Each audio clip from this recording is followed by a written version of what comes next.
Okay, so designing effective warm-ups for performance and injury management.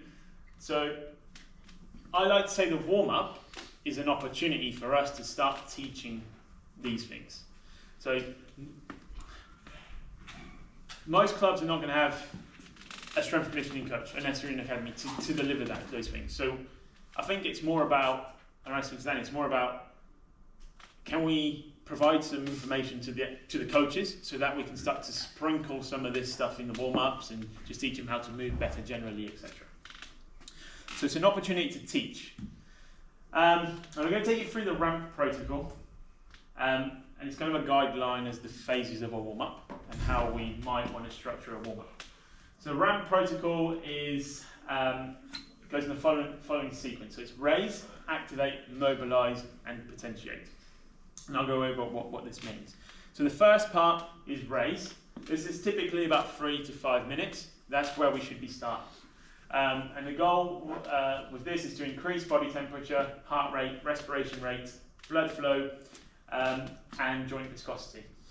In terms of the activities we could be doing, things like dribbling, very light ball work, sprint technique drills, so can we slow things down in terms of like just general marching and general technique. Hill cycling, high knees, but again light intensity. Movement games, again I like to use lots of movement games. So can we put them in positions where they're going to be challenged and positions that they need to be in? So for example, okay, when I say about strength conditioning, it's not about lifting weights. It's as simple as, you've got a 10-year-old, can we get them into a split lunge and hold that position? Can we play a game where when we say, I have this game where I go, it's a movement game. It's sharks and pirates. When I shout shark, they'll have to run that way. When I shout pirates, they have to run that way. And the last one's out. But in the meantime, they'll be in a line, and if I say on the rope, they'll have to balance single leg. If I say tall bridge, they'll have to go into a downward dog position and hold that position. So it's about playing games where we actually put them into the positions we want. They don't actually know they're training, but they actually are training. So lots of movement games, and then planned change of direction drills. Again, the key word here is planned. We want them to know where they're going at the beginning. And it's all very low intensity. So that's the first phase of warm-up. I can go into more detail at the end if you've got any questions on these. The next part is activate and mobilise. Some people like to do them separately. I like to put these two together. The goal here is to activate key muscle groups ready to go and mobilise the key joints and the ranges of motion that are going to be used in the activity or the sport. Activities here could be like mini band routines. Don't have to do mini band routines, just an option by the way. Sometimes people get too caught up in like the fancy stuff. Can use them, don't have to. Balance work, animal movements. I'm really big on animal movements, especially for the younger kids.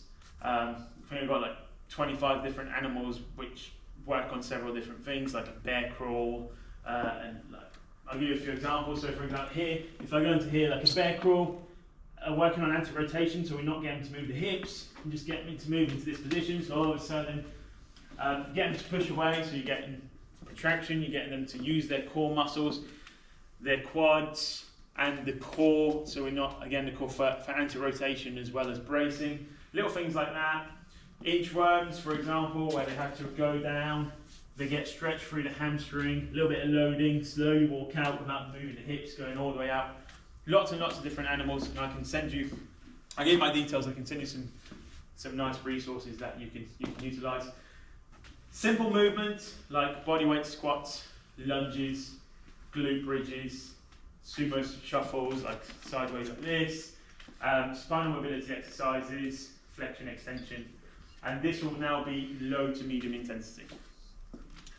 We'll see typically things like opening, closing the gate, that's fine here as well in this activity. What we don't like to do as much is static stretching. So standing there like this, this is your typical Sunday league game. We'll just go straight into here or here. Psychologically, if a player, well, I won't tell a senior player not to do that. If they've been doing it for a long time, psychologically they might need it. Fine. With the kids, let's get them into good habits straight away. Research has shown that if you do static stretches for a long period of time, that can actually reduce your power output. But we don't want to reduce your power output before a game or a training session. So it needs to be dynamic. And then the last part is potentiation. This potentiation, this term is more for adults. It's kind of an excitation of the neuromuscular system. So basically, it makes you more powerful. But that only works in experienced athletes. It doesn't work with children. So we like to call it prepare as well. And that all it is you're increasing the demands to match the intensity of the game or the activity you're going to do next. So the warm-up should finish roughly at the same intensity that you're planning to go on to do. And then, again, it will improve performance in terms of post-race potentiation, but that's more in adults. And then the activities could be plyometric exercises. So this would be like fast movements, explosive movements. Could be sprints, bounds, jumps, short distances like 20 meters. There's no point doing any longer than that. And then reactive agility drills, small-sided games, things like that at the end of the warm-up. Could do higher intensity rondos. One thing I don't like is a rondo straight away. Like as soon as you go out, you do a rondo. The poor guy in the middle is doing the last part of the warm-up. The ones that on the outside are not. The poor guy in the middle is at the end of his warm-up, and everyone else is not. That's another thing that reminds me. Kids that are going through their growth spurt, if they're doing rondos, try and keep them on the outside. How you manage that is up to you. Some people might take advantage of it, but don't put that guy in the middle, or girl. Don't put them in the middle, because that's too many cutting drills. Have them on the outside. If they're complaining, not if they're going through their growth spurt and they're not really complaining about any pain, don't worry, you don't need to change too much. Because if they are complaining about knee issues, ankle issues, etc., then yeah. You're doing currently that you're not sure whether they should be in there or if they're kind of there at the right stage. Or so if we were to do a full world warm-up. If I had time, I'll take you through it. Yeah. Could you do? Yeah. How long would you recommend? Because I know some coaches ask players to turn up 30 minutes before, they might turn up 20 minutes before, 15 minutes before, completely kills the warm-up. Okay, so in terms of when you finish it, we want to be finishing the warm-up roughly 15 minutes before you then start playing, to 20, no longer than that. And then the key thing here is body temperature. If you are going to come back in the dressing room, or if you're planning on staying out, you need to stay warm. So all the youth teams would stay out. So it would you need jackets on. Generally speaking, they would warm up, and then 5 minutes before kick-off, they would have a final team talk, and then they'd go out. Okay, that would be fine. That would be fine. Yeah. 5 to 15 minutes, no longer than that. You need to be finishing. And in terms of how long the warm-up is, there's other elements. Yes, I'm the physical guy, but there's other things that go into it, like psychological, technical, tactical. Some teams might need longer. Depends on the game you're going to play. You know, if you don't want your players overthinking things, and then you might have a short, sharp warm-up. If you want intensity, you might have a short, sharp warm-up. If you've got players that are a little bit more nervous, they might need a little bit longer. That you need to factor all those things in. From a physical standpoint, we're looking at the top there, 3 to 5 minutes pulse raise is just in blue at the top. 5 minutes activation mobilization, or 5 to 10, depending on some players might need a bit more. And then 10 minutes potentiation. And that's not 10 minutes of sprint. That is a few sprints at the end. You're looking at 3 max effort sprints, no more than that in total. Few jumps, and then that's your small sided game if you want to do that, or some shooting and bits and pieces. But it's not. You don't have to follow this religiously. It's just a general guide of kind of where you want to the format the teams should be taking. And if you go and watch a football game like the weekend, try and observe the warm up and see if it makes sense. The majority of the time it will. So you'll generally see in professional games nowadays, they'll go in for their team talk, they'll come out, they'll do some short, sharp stuff again. Half time, they'll go in, they'll come out, they'll do short, sharp stuff again. Yeah, because you want to be increasing the body temperature again. That's going to be a massive factor there. You want to get the body temperature high because that will influence performance. And then also from a risk management standpoint as well, in terms of body temperature. I've tried to do that in the past with youth athletes. If they've got performance mindset, again, starting early, it's a lot easier. If you go into 16, it's hard.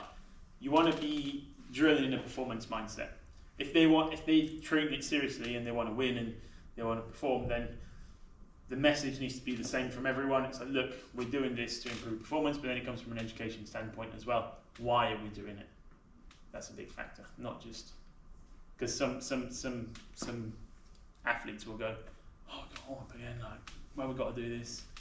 It just comes from, that's the coaching side then, isn't it? That's a different aspect. I'll just, we could just go back to a female specific example, like you said about that they had a potentially higher ACL injury chance. Yeah. We managed the under 11 girls, and you can see them going through those different growth rates because they're all massively different heights already. But what kind of warm-ups would help kind of managing that even from an early age for young developing girls? The two things that I would automatically look at is landing mechanics and general movement mechanics. So are they landing well, or are they landing with a knee valgus? So are they landing, I don't know if you can see my knees, are they landing here? Yeah. Or are they landing here? Okay. If they're landing here, I probably then wouldn't get them to jump too much. I would probably start with some snap downs to teach them. So you take the load off, so from here, drop. Okay. Here, drop. Okay, now increase the amplitude a little bit more and go from there and teach the landing mechanics that way. I would strengthen the abductors, so the muscles responsible from preventing the knees from coming in. There's a lot of glute work, kind of like half kneeling raises, so things of this nature here, where you're integrating the core, lifting the leg up and down. But again, I would add some of those in, but I would start adding them in the warm-ups, not just before a game, but actually have them as part of training, because what you don't want to do is fatigue those muscles before a game, and then all of a sudden those muscles are actually fatigued as opposed to, so you've got to find the right balance. You've got to introduce it first in training and then build the tolerance from there onwards. And the other thing is training volume. How much of it are you doing as well? So I'd build up from there. General guide, when you're introducing new stuff or increasing training, no more than 10% from week to week in terms of overall volume. Because the spikes in the amount of training, as we've seen from the male, where the injuries occur, is what then causes the injuries. And that's not necessarily the week of the spike, it's probably a week after or 2 weeks after that we start to see those injuries occur. But yeah, great question. So it's teach them the mechanics and then strengthen the muscles around it. But again, if they know how to move, it's easy to teach that early 8, 9, 10, because again, the neuroplasticity. Teach them how to cut, so running and then turning, changing direction, and putting the body in the right positions. It's really hard to take a 16-year-old and coach them those positions. It's a lot easier to take an 8-year-old, again, because they've got less mass to handle. So then it becomes second nature to them, and it's easier, and they're learning. It's like playing an instrument or learning a language. Earlier is a little bit easier. But still teach them, if you haven't got the chance, there's all well good me saying this, but if they're 14 now, teach them now.